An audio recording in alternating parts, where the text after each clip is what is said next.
we have started the lesson enhancement in the food production by the technique of plant breeding. ठीक आहे, हा portion तुमच्या syllabus मधून म्हणजे जो पर्टिक्युलरली प्लांट ब्रीडिंग नावाचा टॉपिक आहे हा त्यांनी डिलीट केलाय. But actually I have told you previously that every sub topic under this lesson it is depending upon the technique of plant breeding. ठीक आहे, आणि त्यासाठी आपण त्याच्या काही स्टेप्स डिस्कस केल्या होत्या. कोणकोणत्या? तर त्याच्यामध्ये आपण काय करतो स्टार्टिंगला की जे अवेलेबल तुमच्याकडे क्रॉप असेल दॅट इज कल्टिवेटेड क्रॉप किंवा मग एखादं नॅचरली अवेलेबल प्लांट असेल जसं की फॉरेस्ट आहे नॅचरल सोर्स असेल तर आपण त्याच्यामधून व्हेरायबिलिटी कलेक्शन करतो. त्याच्यानंतर आपण पॅरेंटचं सिलेक्शन करतो मेल आणि फिमेल. त्या पॅरेंटमध्ये आर्टिफिशियल पॉलिनेशन करून एक हायब्रिड प्लांट तयार होईल. त्या प्लांटमध्ये मग आपण टेस्टिंग करतो आणि त्याचं कमर्शियलायझेशन करतो. This is in short that is the plant breeding. आता इथं त्या प्लांट ब्रीडिंग टेक्निकच्या आधारावर एक टॉपिक दिलाय पहा दॅट इज बायोफोर्टिफिकेशन. फार महत्वाचा टॉपिक आहे पहा एनहान्समेंट इन फूड प्रोडक्शन मधला बायोफोर्टिफिकेशन. इथं हा जो वर्ड आहे that is fortification. It is related with the nutritional value. Suppose एखादं क्रॉप तुम्हाला प्लांट ब्रीडिंग परफॉर्म करायचं आहे याचा अर्थ आपल्याला नवीन प्लांटलेट्स बनवायचे आहेत. We have to increase the quantity of the plantlets but including that quality also considered. आपल्याला क्वांटिटी सुद्धा वाढवायची आहे प्लांटची, नंबर ऑफ प्लांटलेट वाढवायचे आहेत आणि सोबतच त्याच्यामध्ये क्वालिटी सुद्धा इम्प्रूव्ह करायची आहे. Actually plant are naturally producer, त्याच्यापासून फूड मटेरियलच तयार होणार आहे पण आपल्याला त्या फूड मटेरियलमध्ये काहीतरी ऍडिशन करायची आहे, सप्लिमेंट द्यायची आहे जेणेकरून डेफिशियन्सी डिसऑर्डर राहणारच नाही. हा आपला उद्देश आहे. Goals of the enhancement in food production. मग या बायोफोर्टिफिकेशन मध्ये तेच केलं जाते. It is the technique of plant breeding to increase nutritional value of the crops. Crop मध्ये न्यूट्रिशनल व्हॅल्यू स्वतःची आहे ती तुम्हाला फक्त इम्प्रूव्ह करायची आहे, ती तुम्हाला इन्क्रीज करायची आहे.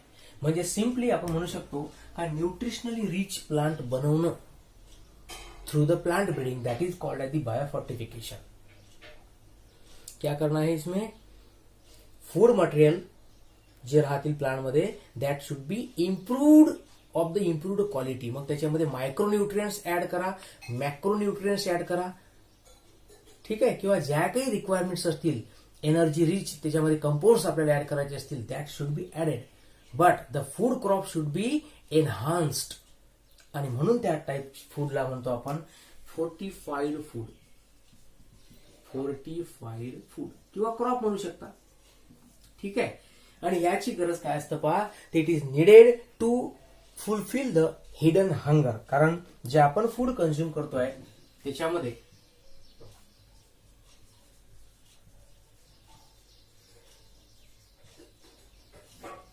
भूक तर पूर्ण होऊन राहिली आहे. ठीक आहे, we are getting the sufficient amount of the food material, quantity मिळून राहिली पण त्याच्यामध्ये काही ना काही डेफिशियन्सीचे प्रॉब्लेम्स येऊन राहिले आहेत. येतात की नाही? तर याचा अर्थ रिझन काय की there is some hidden hunger which is present in that particular food आणि त्याला सप्लाय करण्याकरता तुम्हाला काही ना काही टेक्निक डेव्हलप करायचे that is the plant breeding. ठीक आहे, तर जी प्रोसिजर आपण न्यूट्रिशनल व्हॅल्यू वाढवण्याकरता करतो त्याला म्हणायचं आहे तुम्हाला बायोफोर्टिफिकेशन. कसं परफॉर्म केलं जाईल आणि कशा करता? सगळ्यात पहिलं तर objective. So these are the main objective of performing this biofortification to increase the protein content and quality. Quality प्रत्येकामध्ये शब्द येणार म्हणजे का क्वालिटी इम्प्रूव्ह झालीच पाहिजे, पर्टिक्युलरली प्रोटीनची. ठीक आहे, कारण प्रोटीन महत्वाचे राहतात, ते त्याला आपण बिल्डिंग ब्लॉक म्हणतो, त्याच्या प्रॉपर्टी आपल्याला माहित आहेत. Oil content, sufficient amount of the fats त्याच्यामध्ये प्रेझेंट असायला पाहिजे. व्हिटॅमिन कंटेंट्स, मायक्रोन्यूट्रियंटचे पाहिजेत सगळे, आणि नंतर micronutrient content and the quality. याच्यामध्ये मग मिनरल्स, आयरन सारखे वगैरे जे राहतात ते इन्क्लूड होतात. तर अशा उद्देशानं काय परफॉर्म करायचं आहे आपल्याला? बायोफोर्टिफिकेशन. मग आता कसं परफॉर्म करा? तुमच्याकडे समोर टेक्निक दिलीच आहे कोणती, प्लांट ब्रीडिंग. आता पहा, method of biofortification, method involve. आता याच्यामध्ये 2 स्टेप्स आपण जनरली कन्सिडर करतो. कोणकोणत्या आहेत? Number 1 is selective breeding and next one is genetic modification.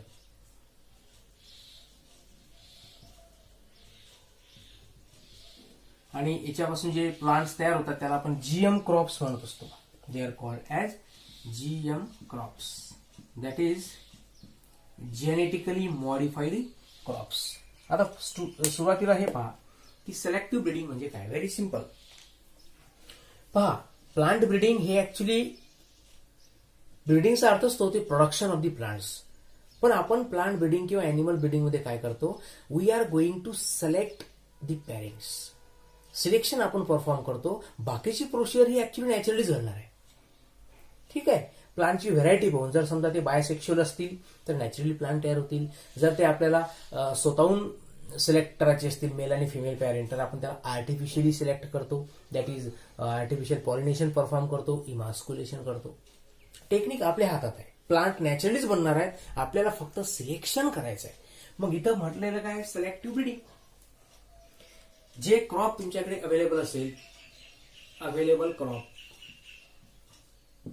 एक तर तुम्ही ते घेऊ शकता फ्रॉम द नॅचरल सोर्स, त्याला रिसोर्स म्हणतात ऍक्च्युली, जसं की फॉरेस्ट असेल, किंवा आपण त्याला वाईल्ड पण म्हणू शकता. आणि दुसरा एक cultivated variety. The crop under your observation, जे आपलं शेत असेल त्याला आपण कल्टिवेटेड क्रॉप म्हणतो. मग या दोनही सोर्स मधून तुम्ही असे प्लांट सिलेक्ट करा ज्याच्यामध्ये ऑलरेडी न्यूट्रिशनल व्हॅल्यू चांगली आहे. नंतर त्याच्यामध्ये क्रॉसिंग परफॉर्म करा, हायब्रिड व्हरायटी तयार होईल. And that hybrid variety that will definitely show the combination of that to.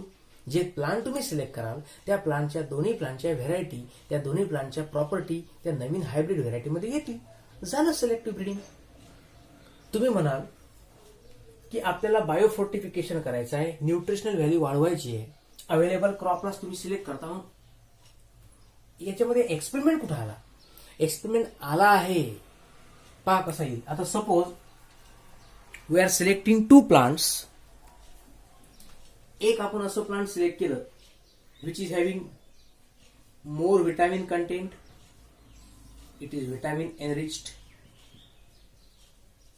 And another crop plant we have selected, it is having more protein content, protein enriched. हे अशा 2 crop variety select केल्या. आता याच्यामध्ये इमास्क्युलेशन perform करायचं आहे, ते सगळं तुम्ही कन्सिडर करा. बॅगिंग, टॅगिंग वगैरे वगैरे जे असेल ते. सपोज एक मेल प्लांट सिलेक्ट केला आणि एक female.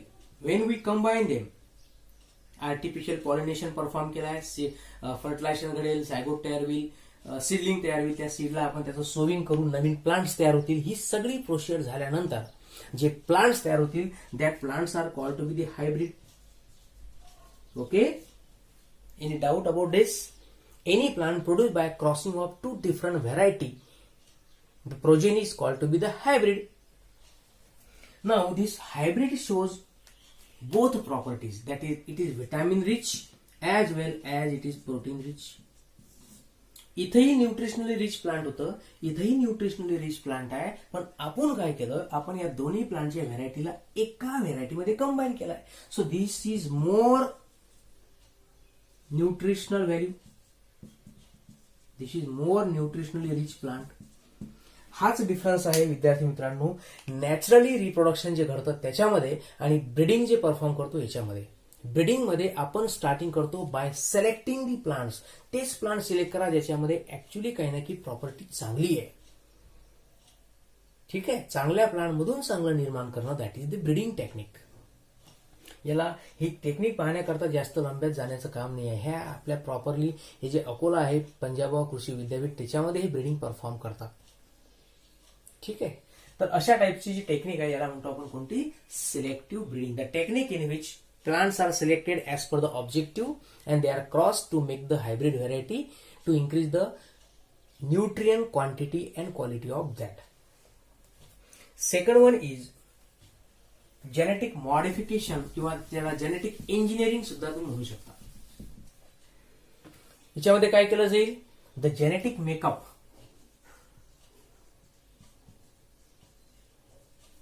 Of the crop plant it is modified और it is Altered.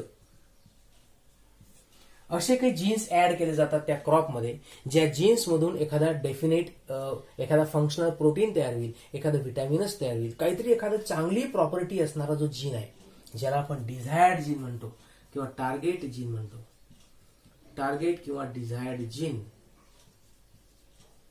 It is added into the crop plant.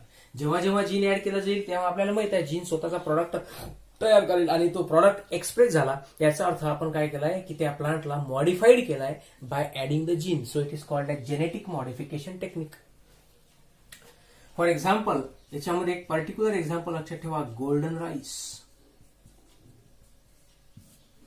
एक बॅक्टेरिया पहा प्लांटमध्ये दिलेला, आता या नवीन टेक्स्टबुक मध्ये एक्झाम्पल दिलं ना त्यांनी, अर्विनिया नावाचं प्लांट आहे, सॉरी बॅक्टेरिया आहे, त्या बॅक्टेरियामधून त्यांनी जीन्स आयसोलेट केले फ्रॉम द अर्विनिया आणि या जीन्सला त्यांनी इंट्रोड्यूस केलाय राईस प्लांटमध्ये. काय केलाय, राईस प्लांटमध्ये.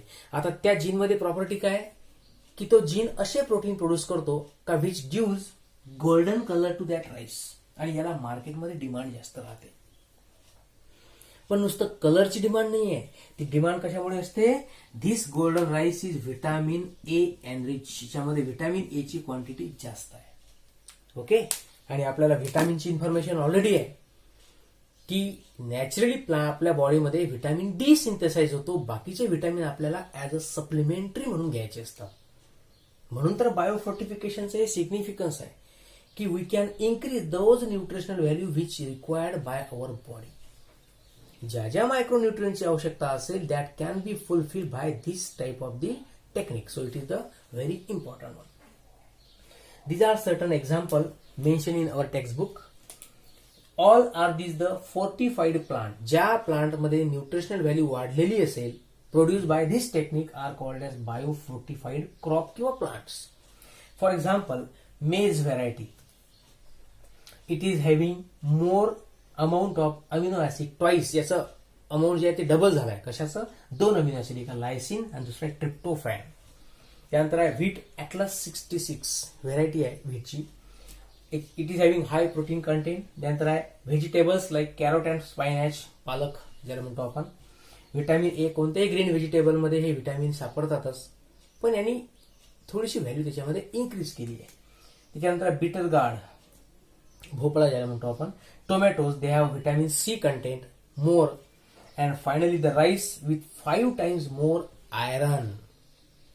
ओके, तर अशा पद्धतीचे एक्झाम्पल्स आपण बायोफोर्टिफिकेशन मध्ये पाहू शकतो. In this way microbes have lot of role in different branches in the different fields. Okay, in the next lesson we will study the special topic of microbe that is in sewage treatment. Waste वॉटरला treatment कसं करायचं त्याच्याबद्दलचा topic राहील, तो आपण next lesson मध्ये study करू. Okay, so this is sufficient for today. Hello everyone.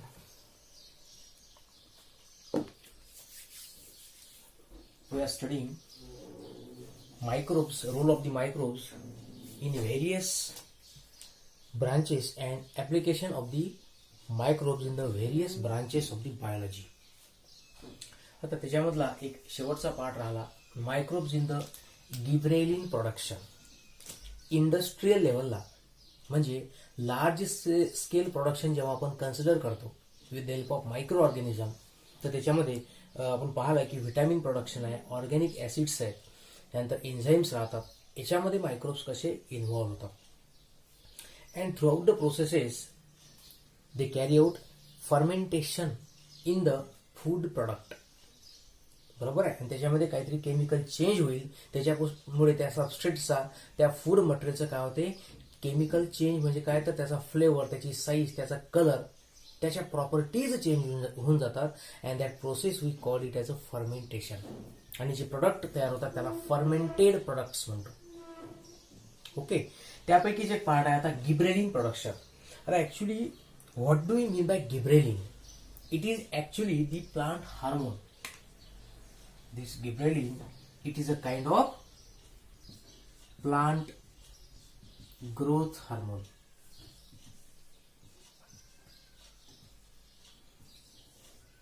It indicates that it is responsible for the general growth of the plant body.